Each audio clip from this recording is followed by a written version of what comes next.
నమస్తే. ప్రస్తుతం మనతో పాటు ఉన్నారు RV tours and travels private limited senior manager Jaswanth గారు. నమస్తే అండి జశ్వంత్ గారు. నమస్తే జశ్వంత్ గారు, ఈ మధ్య కాలంలో కొంతమంది ఫ్యామిలీస్ తో పాటుగా డివోషనల్ ట్రిప్ వేయాలనుకుంటున్నారండి. అలా ప్లాన్ చేసుకున్న వాళ్ళలో చాలా మంది దగ్గర నేను విన్న పేరు ముక్తినాథ్. నేపాల్ దగ్గర వెళ్ళొచ్చు అని. ఏంటి సార్ ఆ విశిష్టత ఏంటి? ముక్తినాథ్ అంటే అండి, ముక్తిని ప్రసాదించే దేవుడు అంటారండి. సో ఈ ముక్తినాథ్ ఏదైతే ప్లేస్ ఉందో మనకి నేపాల్లో ఉంటుందన్నమాట. 108 దివ్య దేశాలలో ఒక ప్లేస్ అండి ఇది. అలాగే ఈ ముక్తినాథ్ యాత్ర వెళ్ళాలి అనుకుంటే మనకు అక్కడ చాలా వరకు యాక్సెస్ ఏంటంటే పోఖ్రా వరకు మనం వెళ్ళాల్సి ఉంటుందండి. పోఖ్రా వరకు మనం ఎలాంటి వెహికల్స్ అయినా వెళ్ళొచ్చు. బస్సులో వెళ్ళొచ్చు, లేదంటే కనెక్టింగ్ ఫ్లైట్స్తో వెళ్ళొచ్చు, లేదంటే చిన్న కార్లు తీసుకొని వెళ్ళొచ్చు. పోఖ్రా వెళ్ళిన తర్వాత పోఖ్రా నుంచి మనం ముక్తినాథ్ వెళ్ళాలనుకుంటే నియర్ అబౌట్ ఒక 200 కిలోమీటర్స్ ఉంటుందండి. సో ఈ 200 కిలోమీటర్స్ మనకు అక్కడ ఏంటంటే చార్టర్డ్ ఫెసిలిటీ ఒకటి ఉంది. సో పోఖ్రా నుంచి జంసం వరకు. బట్ ఈ చార్టర్డ్ ఫెసిలిటీ అనేది ఏంటంటే చాలా లిమిటెడ్గా ఉంటుంది. డైలీ చాలా లిమిటెడ్ మెంబర్స్ని తీసుకెళ్తారనమాట. సో అందుకు కాబట్టి అందరికీ ఈ చార్టర్డ్ ఫ్లైట్ దొరకాలంటే కొద్దిగా కష్టంగానే ఉంటుంది. అలాగే ఈ చార్టర్డ్ ఫ్లైట్ అనేది ఏంటంటే కంప్లీట్ క్లైమేట్ బేస్డ్ అండి. ఎందుకంటే మనకి పోఖ్రాలో కానివ్వండి, లేకపోతే జంసంలో కానివ్వండి, ఈ గాలులు అనేది ఎక్కువగా వీస్తూ ఉంటాయి అర్లీ అవర్స్లో. సో వాటికి ఉన్నటువంటి టైం కూడా ఆ టైం అనమాట. ఎందుకంటే మార్నింగ్ 6 నుంచి ఆపరేషన్ స్టార్ట్ అవుతే అప్ టు 9:30, 10 వరకు మాత్రమే ఆపరేషన్స్ ఉంటాయి. సో అది అక్కడ ఉన్నటువంటి బెస్ట్ టైం అంటారు. కానీ ఆ టైంలో కూడా మనకి పోఖ్రాలో బాగుంటే జామ్సంలో ప్రాబ్లంగా ఉంటుంది, లేదు ఒకవేళ జామ్సంలో బాగుంటే పోఖ్రాలో ఇబ్బందిగా ఉంటుంది అనమాట. సో అందుకు కాబట్టి ఈ చార్టర్డ్ ఫ్లైట్లో వెళ్ళడం అనేది కొంచెం రిస్కీ టూర్ అనమాట. సో అందుకు కాబట్టి ఈ చార్టర్డ్ ఫ్లైట్ అనేది మనం కంప్లీట్గా స్కిప్ చేసి వెళ్ళేటువంటి ప్రతి ఒక్క పిలిగ్రిమ్ కూడా మనం ఏంటంటే బై రోడ్ తీసుకెళ్తున్నామండి. బెటర్. ఎందుకంటే సేఫ్గా వెళ్ళొచ్చు, సెక్యూరిటీ ఉంటుంది, అలాగే రోడ్స్ కూడా చాలా బాగా డెవలప్ చేశారండి గవర్నమెంట్ వాళ్ళు. సో కాబట్టి మనం సేమ్ డే అంటే అర్లీ మార్నింగ్ మనం స్టార్ట్ అయితే నేరుగా ముక్తినాథ్ వెళ్ళిపోయి ఒక 5 to 6 అవర్స్ జర్నీ అండి. అర్లీ మార్నింగ్ మనం 5 o'clock స్టార్ట్ అయితే 10-10:30కి అంతా మనం టెంపుల్కి రీచ్ అయిపోతున్నాం అన్నమాట. సో అక్కడికి వెళ్ళి పార్కింగ్లో మనం దిగిన తర్వాత కేవలం ఒక 1.5 కిలోమీటర్ మాత్రమే నడిచేది ఉంటుంది. సో ఈ 1.5 కిలోమీటర్ కూడా ఎవరైనా నడవలేని వాళ్ళు ఉంటే అక్కడ మనకి హార్స్ ఫెసిలిటీ ఉంది, అలాగే డోలీ ఫెసిలిటీ కూడా ఉందన్నమాట. సో ఈ విధంగా ముక్తినాథ్ వెళ్ళి అక్కడ ముక్తినాథ్లో మనకి గండకీ నది ప్రవాహం అనేది ఉంటుందన్నమాట టెంపుల్ బ్యాక్ సైడ్. సో ఈ నదీ ప్రవాహం అనేది ఎప్పుడైతే టెంపుల్ దగ్గరకు వస్తుందో ఆ వాటర్ అనేది కంప్లీట్గా టెంపుల్ బ్యాక్ సైడ్ ఉన్నటువంటి 108 దారాలు ఆ గోముఖాలు ఉన్నాయన్నమాట. సో ఆ వాటర్ అక్కడ నుంచి వచ్చినటువంటి ఫ్లోటింగ్ వాటర్ ఈ 108 గోముఖాల ద్వారా వాటర్ అనేది పడుతూ ఉంటుంది అనమాట. బ్యూటీ కదండి అది. ఎగ్జాక్ట్లీ. ఎంత ఎక్స్ప్లెయిన్ చేసినా తక్కువే అవుతుందేమో మన కళ్ళతో అది మనం చూస్తే తప్ప. సో టెంపుల్ బ్యాక్ సైడ్ వెళ్ళేటువంటి ప్రతి పిలిగ్రిమ్ కూడా అక్కడ ఉన్నటువంటి దారాలలో స్నానం చేసి, అలాగే అక్కడ 2 గుండాలు ఉన్నాయన్నమాట, చిన్న పాండ్స్ ఉన్నాయి. సో వాటిలో కూడా స్నానం ఆచరించి సో అక్కడ ఉన్నటువంటి ముక్తినారాయణ దర్శనం చేసుకుంటారు అనమాట. సో అలాగే ఆ దర్శనం చేసుకున్న తర్వాత పక్కనే మనకి జ్వాలాముఖి టెంపుల్ కూడా ఉందన్నమాట. సో అక్కడ నిత్యం జ్వాల అనేది మనకు కనపడుతూనే ఉంటుంది. సో అక్కడ ఆ టెంపుల్ కూడా దర్శనం చేసుకొని, ముఖ్యంగా ఈ ముక్తినాథ్లో కూడా ఏంటంటే ఒక రిజిస్టర్ మెయింటైన్ చేస్తున్నారండి అక్కడ. సో వెళ్ళేటువంటి ప్రతి పిలిగ్రిమ్ కూడా వాళ్ళ పేరు, గోత్రనామాలు నోట్ చేస్తే వాళ్ళంతా కూడా ఒక రికార్డ్ మెయింటైన్ చేస్తున్నారు అనమాట. ఎందుకంటే ఎంతమంది పబ్లిక్ వస్తున్నారు, ఎక్కడి నుంచి వస్తున్నారు అన్న దాని గురించి వాళ్ళు డిస్క్రిప్షన్ మెయింటైన్ చేస్తున్నారు అక్కడ. సో ఆ డీటెయిల్స్ అన్ని కూడా అక్కడ వెళ్ళే ప్రతి పిలిగ్రిమ్ కూడా నోట్ చేస్తారు. సో ఈ విధంగా ఈ ముక్తినాథ్ దర్శనం అంతా చేసుకొని రిటర్న్ మళ్ళీ మనం పోఖ్రాకి వెళ్ళిపోవచ్చు అనమాట. సో ఈ విధంగా ముక్తినాథ్ యాత్ర చేయాలి అనుకుంటే మనకున్నటువంటి బెస్ట్ సోర్స్ పోఖ్రా నుంచి బై రోడ్ వెళ్ళి తీసుకురావడం అనమాట. సో ఎప్పుడైతే మనం ప్యాకేజెస్ పరంగా చూసుకుంటే ఈ ముక్తినాథ్ టూర్ అనేది మనం ఒకవేళ లాంగ్ షెడ్యూల్లో కావాలి అంటే ఒక 12 nights 13 days టూర్ అనేది రెగ్యులర్ గా మన దగ్గర ఎవ్రీ మంత్ రన్నింగ్ ఉందండి. లాంగ్ ట్రిప్ ఉంది ఇది. ఎగ్జాక్ట్లీ అండి. సో మనకి అలా కాదు, చాలా షార్ట్ ట్రిప్ కావాలన్నా సరే మీరు కస్టమైజ్ చేస్తారు. ఎగ్జాక్ట్లీ. సో దీన్ని మనం ఒకవేళ కస్టమైజ్ చేసుకోవాలనుకున్నా సరే 4 nights 5 days చేసుకోవచ్చు, 5 nights 6 days చేసుకోవచ్చు. లేదు మనకి ఇంకొంచెం టైం ఉంది, నేపాల్లో ఉన్నటువంటి మిగతా సైట్ సీయింగ్ ప్లేసెస్, టెంపుల్స్ కూడా కవర్ చేసుకోవాలి అంటే 7 nights 8 days లో కూడా చేసుకోవచ్చు అనమాట. సో ముఖ్యంగా మనం రెగ్యులర్గా చేస్తున్నటువంటి టూరు ఈ ముక్తినాథ్ అనగానే అక్కడ ఉన్నటువంటి సరౌండింగ్ ప్లేసెస్ అన్ని కూడా కవర్ చేయాలన్న ఉద్దేశంతో మనం ఫ్లైట్స్ కూడా ఏంటంటే కాఠ్మండూకి మనకు డైరెక్ట్ ఫ్లైట్ లేదు.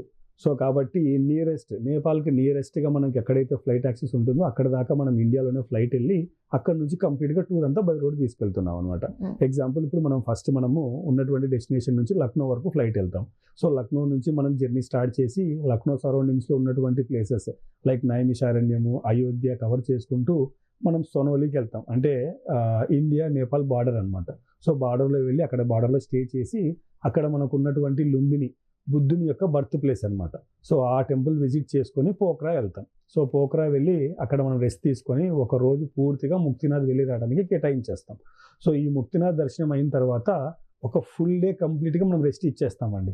ఎందుకంటే ఏదైనా క్లైమేటిక్ రీజన్స్ వల్ల డే 1లో మనం ఒకవేళ యాత్రకు వెళ్ళలేకపోతే ఒక డే ఆప్షనల్ డే అనేది పెట్టుకుంటాం. సో ఫస్ట్ డే మనం సాఫీగా యాత్ర చేసి వచ్చామంటే సెకండ్ డే రెస్ట్ తీసుకునే వాళ్ళు రెస్ట్ తీసుకుంటారు. లేదు ఒకవేళ అక్కడ ఉన్నటువంటి సైట్ సీయింగ్ ప్లేసెస్ మనం ఒక ఫుల్ డేలో సైట్ సీయింగ్ ప్లేసెస్ అన్ని కవర్ చేస్తాం. సో అవి కాకుండా ఇంకేమైనా సరే ప్లేసెస్ చూసుకోవాలనుకున్నా సరే అక్కడ ఉన్నటువంటి టెంపుల్స్ అన్ని విజిట్ చేసుకొని మనం కాఠ్మండు వెళ్తాం. సో ఈ కాఠ్మండు వెళ్ళే దారిలోనే మనకు కంప్లీట్ హిల్ మీద మనోకామనా దేవి అనేసి టెంపుల్ ఉన్నారనమాట, అమ్మవారు. సో ఈ టెంపుల్ వెళ్ళాలనుకుంటే కంప్లీట్గా రోప్వేలో వెళ్ళాల్సి ఉంటుంది. సో రోప్వేలో వెళ్ళి టెంపుల్ దర్శనం చేసుకొని మనం కాఠ్మండు వెళ్తాం. కాఠ్మండు వెళ్ళిన తర్వాత అక్కడ మెయిన్గా మనకు పశుపతినాథ్ టెంపుల్ అండి.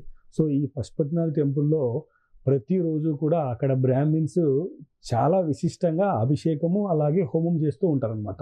ఎలా ఉంటుందంటే ఆ హోమము ఒక 11 మంది బ్రాహ్మిన్స్ కంప్లీట్గా ఆ ఉచ్చారణ అనేది ఉంటుందన్నమాట. ఆ మాటలు ఏవైతే మంత్రాలు చదువుతారో 11 మంది బ్రాహ్మిన్స్ కూర్చొని చేసి వాళ్ళు చేసేటువంటి అభిషేకం కానివ్వండి, నమకం చమకం అనేది ఒళ్ళు గగురుపరిచేలాగా ఉంటుందన్నమాట. సో అలాంటి బ్యూటిఫుల్ ప్లేస్లో ఈ అభిషేకం కానీ హోమం చేసుకోవడం అనేది చాలా విశిష్టత. వెళ్ళేటువంటి ప్రతి పిలిగ్రిమ్ కూడా మేము గైడ్లైన్స్ ఇస్తాము. సో అక్కడ పూజా కార్యక్రమాలు చేయించుకోవడానికి అవన్నీ చేసుకున్నాక అక్కడ జల్నారాయణ టెంపుల్ అలాగే గృహేశ్వరి టెంపుల్ కవర్ చేసుకొని ఇంకా లాస్ట్ మనకు ఉన్నటువంటి డెస్టినేషన్ జనక్పూర్ అనమాట, నేపాల్లో ఉన్నటువంటి డెస్టినేషన్. సో జనక్పూర్ వెళ్ళి అక్కడ ఉన్నటువంటి జనక్ మహారాజు ప్యాలెస్ ఇంకా కొన్ని లోకల్ టెంపుల్స్ అన్నీ ఉన్నాయన్నమాట. సో వాటన్నిటిని కవర్ చేసుకుంటూ వారణాసికి వచ్చేస్తాం. సో వారణాసికి వచ్చిన తర్వాత వారణాసిలో చూడాల్సినటువంటి టెంపుల్స్ అలాగే అక్కడ గంగా హారతి, గంగా స్నానము ఇంకా పిండ విధాన కార్యక్రమాలు ఏమైనా చేయాలనుకున్నా సరే ఇవన్నీ చేసుకుని రిటర్న్ వారణాసి నుంచి ఫ్లై అవుతాం అనమాట. సో ఈ విధంగా ఒక కంప్లీట్ షెడ్యూల్ మనం ఇండియాలో ఫ్లైట్ యాక్సిస్ వరకు ఎంతవరకు అయితే ఉందో అక్కడ దాకా వెళ్ళి అక్కడ నుంచి కంప్లీట్గా ట్రిప్ అంతా బై రోడ్ చేసుకునేలాగా ఇది 12 nights 13 days చేసామన్నమాట. కాస్త లాంగ్ ట్రిప్ ఏనండి ఇది. ఎగ్జాక్ట్లీ అండి. రెగ్యులర్గా ఎవ్రీ మంత్ ఈ ట్రిప్ అనేది గ్రూప్లో వెళ్తూ ఉంటారు.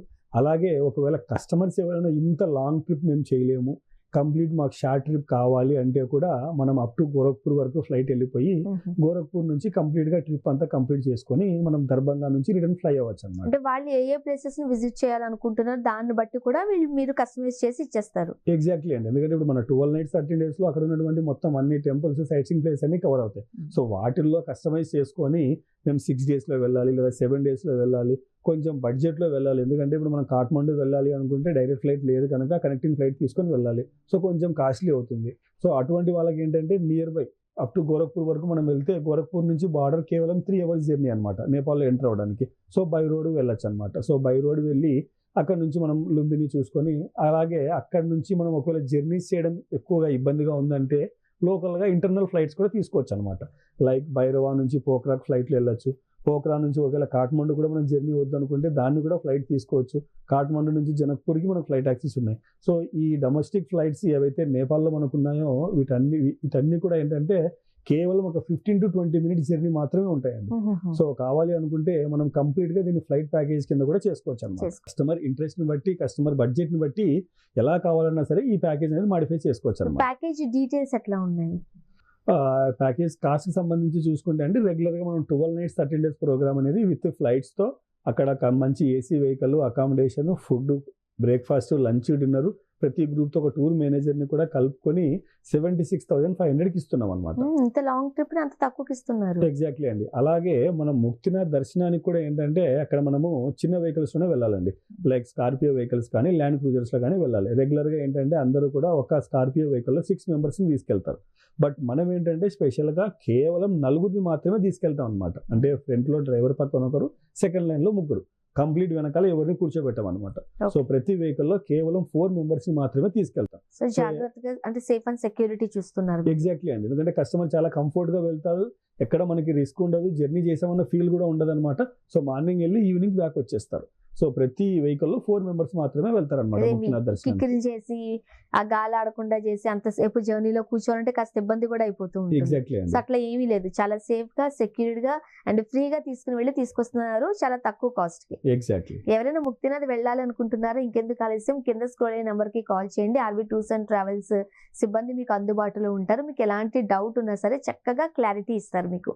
Thank you so much Jashwant garu. Thank you అండి.